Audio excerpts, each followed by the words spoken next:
Hi, I'll try to explain what these outputs are doing. Trigger output for the start of cycle, trigger output for the end of cycle. Cycle is defined here, short one, a bit longer, and longer one, the full RAM. If you watch my demo video about 288V, which is quite old, you will have a detail about this. Anyway, so I have a sound here. The trigger is triggering a sample player, so I can hear what this does without oscilloscope here, for example. And here I have a different sound. This is a 303 kind of sound. So I'm going to activate both sounds. Now the LED is here, so this is set on writing. It doesn't matter here for now. What I'm doing here, I'm not sending any sound. It's just what's happening here on these outputs. They react. The trig here, every start of cycle. The trig here, every end of cycle. Now the speed of what we hear is defined by the cycle itself. Longer. Much longer. It's a full cycle. But it's also defined by this here. Actually, the pitch.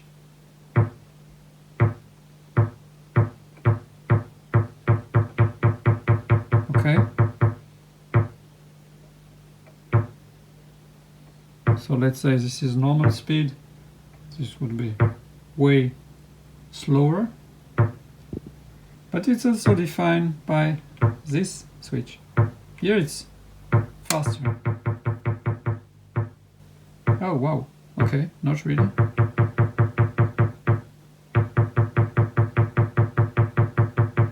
Yeah, okay. Actually, it's just to show you, this has also an influence on the speed. An influence. I hope it's not going to make a huge noise. Okay. And this is time 2. Doesn't make any difference. You hear it, huh? So it's not about the speed of this cycle. Right? So I'm going back here, Of course, sending a sound here, the input, and activating the envelope follower. It will have an influence on what these outputs do. I'm going to show you. Let's send a sound. Now I am sending the audio signal from MSV into the first input, A, of the 288V. Remember, it has a direct connection to the envelope follower. And you remember, in this position, like kind of automatic, depending on threshold, it will activate and deactivate right. So it means when it's lit, it's on right. When it's not lit, it's on recycle. Okay, this is what's happening with the audio incoming. I'm gonna take the audio signal. I'm gonna mute the audio signal and just activate these trigs. Remember, this one is activating the sample player. And this one is activating the 303 kind of sound. Okay, so now what we have is what we heard before with the audio signal. So we see it's activating, deactivating, jumping, jumping, jumping. Knowing now how this is working, you imagine you cannot have a trig out here every time the LED is on it, or a trigger here every time the LED is on it, because it's, again, internally is a cycle here coming out, but when you are here, you will not have a trigger here at the output. It's impossible. And when you are here, it's the same. You cannot have a trig here at the output. So when it is playing like this between both, that's why you don't hear every time a start or an end point, if you see what I mean. It will depend on the speed.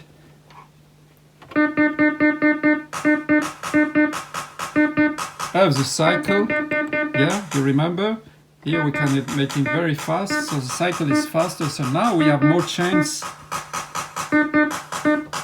So now we have more chance to hear the start or end of cycle.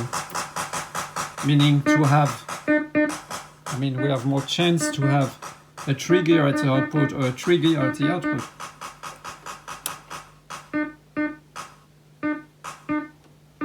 I'm going to put the audio signal, unmute the audio signal.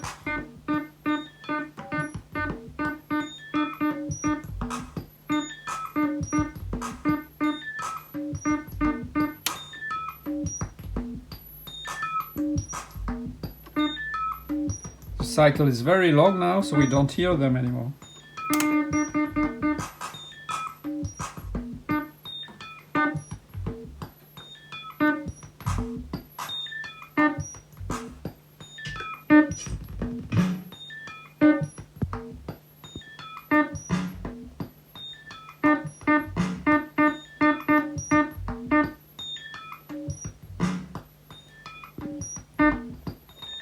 Okay, I hope it helps to understand how this is working. I hope so. Take care, bye.